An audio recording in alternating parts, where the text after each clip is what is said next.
Finalmente vamos ver o efeito dos indutores no circuito. Nós vamos estudar por hora o circuito mais simples que tem indutores, que é o circuito RL. Para que exista um circuito tem que ter resistência, assim na prática. Então, por isso que é com resistência e indutor vai ser o circuito mais simples aqui. Ok? Como eu já havia dito na última aula, né, um circuito normal, um circuito sem indutor, normal é meio forte falar essa palavra, mas um circuito sem indutor, ele a princípio tem uma corrente contínua, mas aqui nós vamos ter então um circuito com indutor, e a gente viu que indutores são elementos que geram campo magnético e por sua vez geram corrente induzida, de tal forma que a corrente aqui ela não vai ser constante, né? Ela vai depender do tempo, pois a corrente induzida depende do tempo, da variação do campo magnético no tempo. Muito bem. Então vamos analisar algum desses casos, né? Nós temos um circuitinho simples aqui, com uma bateria, um resistor, um indutor e uma chave. A gente vai analisar então quando essa chave é fechada, o que acontece desde esse momento inicial até um momento específico depois que muito tempo passa, e o que ocorre se a gente abre essa chave. Ok? Então vamos fechar a chave. Se a chave está aberta, significa que não tem corrente, só há corrente se há um fluxo. Okay? Se a corrente não tem como sair do positivo e ir para o negativo, então não vai ter corrente, a corrente é zero, o circuito está em curto. A partir do momento que eu, então, fecho a chave, o que vai acontecer é que a corrente vai aumentar. A corrente era zero e o tempo passa e essa corrente aumenta. Muito bem. Agora, como se dá esse aumento? Qual vai ser a corrente em função do tempo, então? Quando a gente quer responder esse tipo de pergunta, na física, nós, em outras palavras, queremos resolver uma equação diferencial. A segunda lei de Newton, por exemplo, que é basicamente o primeiro caso que vocês veem disso, um caso onde vocês analisam abstratamente o problema de física e tentam colocar no papel. Vocês analisam lá o diagrama de forças, escrevem todas essas forças e colocam que ela é igual à massa vezes a aceleração. Se vocês querem, então, calcular as consequências disso, ou seja, a aceleração do corpo, sua velocidade, qual vai ser a posição depois de um determinado tempo, a gente resolve uma equação diferencial, associando, então, a aceleração aos seus diferenciais de velocidade e de posição, respectivamente. Aqui, a ideia é a mesma. Eu tenho alguns elementos por onde passa a diferença de potencial. E nós aprendemos recentemente, né, assunto de prova até, que pela lei de Kirchhoff, a lei das malhas, que a diferença de potencial numa malha, ao final, quando eu volto para o mesmo ponto de referência, tem que ser igual a zero. Então o que está acontecendo aqui é justamente isso. Eu somo todos os elementos que têm alguma diferença de potencial, bateria, resistor, indutor, digo que isso tem que ser igual a zero. Agora, então, eu vejo uma equação que me dá corrente em função do tempo, uma equação diferencial que relaciona a corrente e tempo, que é o que eu quero encontrar aqui. A variação da corrente em função do tempo. É isso que eu quero estudar. É isso que eu busco quando eu fecho a chave e percebo que a corrente começa a variar. Então, se eu resolver essa equação diferencial, eu encontro o que o problema está pedindo. Ok. Temos aqui um circuito, o circuito RL, queremos resolvê-lo.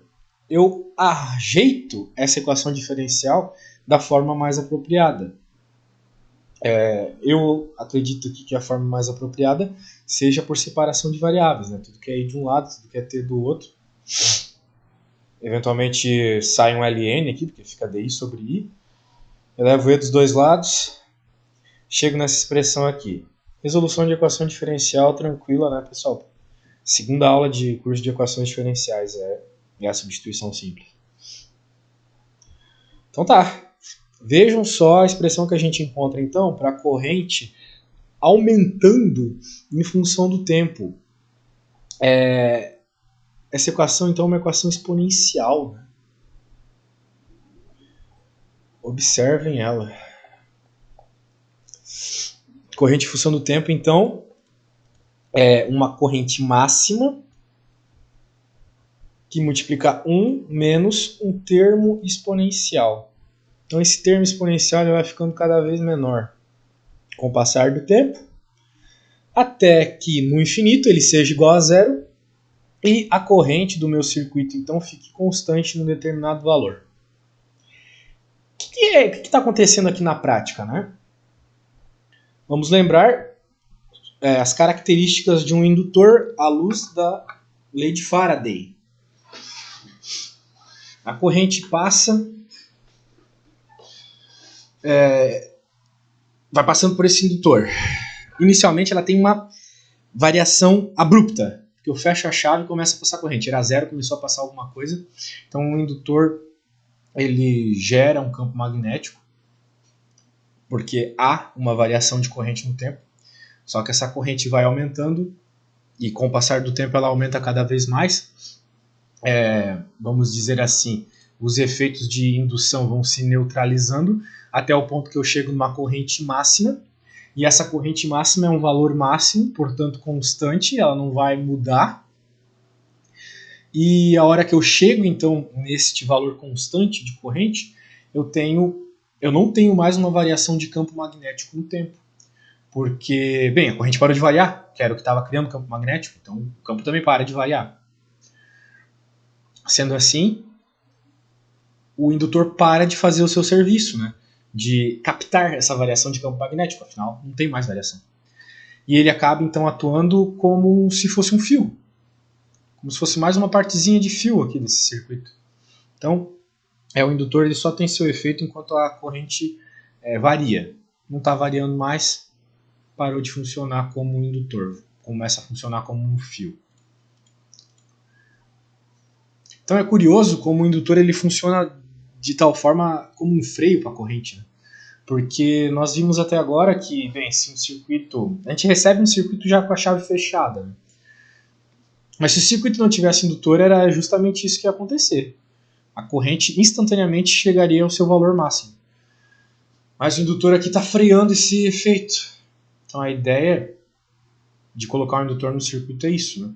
Talvez evitar que essas oscilações abruptas de corrente acabem estragando com um determinado aparelho ou determinada seção desse aparelho. Muito bem.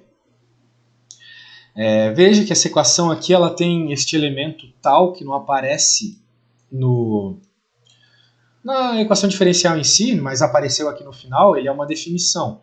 Esse tal L é a constante de tempo indutiva. A gente vai ver uma outra constante de tempo no circuito RC, que chutem, é a constante capacitiva, mas por hora indutiva, então, ela, bem, tem que aparecer alguma constante desse gênero aqui em cima. Afinal de contas, dentro de funções especiais não podem ter unidades, né? Então, essa constante tem unidade de tempo. L sobre R tem unidade de tempo. E, bem, essa constante da frente, claro, tudo isso é obtido na área da resolução da equação diferencial, né? Essa constante aqui da frente, ela é exatamente epsilon sobre R, que é o que a gente esperaria pela lei de Ohm, né? Se não tivesse indutor e eu pedisse para vocês para calcularem a corrente para mim, vocês pegariam essa diferença de potencial, dividiriam pela resistência e encontrariam a corrente. Que é o que vai acontecer com o tempo tendendo ao infinito, que é o caso onde a gente chega na corrente máxima e o indutor para de fazer o seu efeito natural, de frear a corrente. Então, nós temos algumas consequências dessa equação para algumas situações bem específicas. Né? Ali a gente estava estudando a corrente, mas se a gente for estudar a variação da diferença de potencial no tempo, também ocorre. Afinal de contas, a diferença de potencial no circuito depende do tempo. Né? Então, bem, se eu estou preocupado com a diferença de potencial no indutor, né? E eu lembro que a indutância e a diferença de potencial se relacionam dessa forma aqui. Isso foi obtido na aula passada. Então, se eu resolvo essa equação diferencial, eu chego então nessa expressão que me mostra que a diferença de potencial varia com o tempo no indutor. Ok? Bem, essa equação nos mostra também que quando o tempo é igual a zero, o valor de diferença de potencial é máximo. E aqui a gente tem alguns gráficos importantes que nos mostram, né? Matematicamente, essa equação tem esse gráfico, né? Mostra que a gente tem uma assíntota, então, justamente na diferença de potencial fornecida pela bateria. Ok. Aqui o slide está errado, tá? É abrindo-se a chave. Então a chave abre. O que a gente espera é que, bem, se fosse um circuito sem indutor, o que ocorreria é o curto-circuito naturalmente, né? Mas como a gente tem um indutor, então agora o que vai acontecer? Vai ocorrer novamente variação de corrente. Porque, bem, a ideia de quando eu abro um circuito é fazer a corrente parar de passar. Só que isso não vai ocorrer de forma instantânea. Vai demorar justamente devido ao efeito do campo magnético aqui, pois se a corrente, se a chave fecha, a corrente para de seguir seu fluxo, ela vai diminuindo. E ao diminuir, você gera novamente a variação de fluxo de campo magnético, que gera uma corrente induzida e que faz, então, no momento que eu abro essa chave, eu começar, então, a ter essa variação de corrente novamente. Tá? Ela vai variar até um momento em que a corrente volta a ser zero.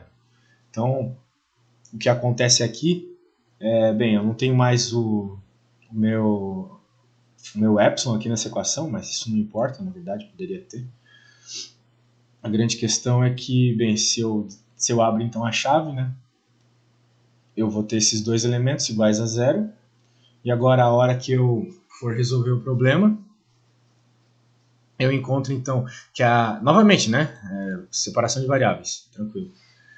Ir para um lado, t para o outro, eu encontro essa expressão aqui, I0 e menos t, então bem parecida com a outra, só que aqui dá a ideia de que uma hora a corrente vai zerar, né? Porque se eu tender o tempo aqui para o infinito, o que vai acontecer com esse e é que ele vai para zero, o exponencial vai para zero, que é o que a gente espera depois que a gente abre o circuito, né? Que ele pare de correr corrente por ele. Então, esse é o efeito que o indutor faz, de frear essa ida a zero da corrente no circuito. Ok. Então, como qualquer elemento na física, se ele tem uma energia associada, né, uma diferença de potencial neste caso, ele vai gerar um acúmulo de energia. A gente viu isso nos capacitores, nos resistores, ele é mais isso do ponto de vista da potência elétrica, né, a dissipação de potência elétrica. Mas aqui, o indutor, a gente também tem isso. O indutor ele acumula uma energia, que em outras palavras serve para entender a variação do movimento das cargas em função dessa energia, né, não em função da diferença de potencial, pode ser dado dessa forma. Ok? Né? Tal qual a gente obtinha a energia para um capacitor, fazendo a integral da carga, naquele caso, né, aqui a gente vai fazer a integral da corrente. E, no fim das contas, a gente pode calcular também uma densidade de energia em função desses elementos. Né? Uma densidade de energia seria o que? Energia por uma área, por um determinado espaço, né, esse indutor. Isso é importante na área tecnológica porque, dependendo do material, né, você pode acumular mais ou menos energia antes dele pifar. Então, esse é um bom padrão. Essa equação é importante para observar esses padrões de limites. Né? E bem, pessoal, acredito que por hora é isso, né? A gente tem a indutância mútua aqui, mas ela só vai ser importante na hora que a gente for estudar transformadores, então não preciso falar dela para vocês por hora. Outra hora a gente vai focar nisso, mas espero que vocês tenham visto a importância prática do indutor, né? Às vezes, em alguns cursos de física, a gente vê ele mais como um elemento teórico, mas entendê-lo como uma espécie de freio no circuito é extremamente importante e vai fazer vocês intuitivamente responderem perguntas que têm um indutor no circuito, tá bom? Espero que tenha ajudado vocês nisso.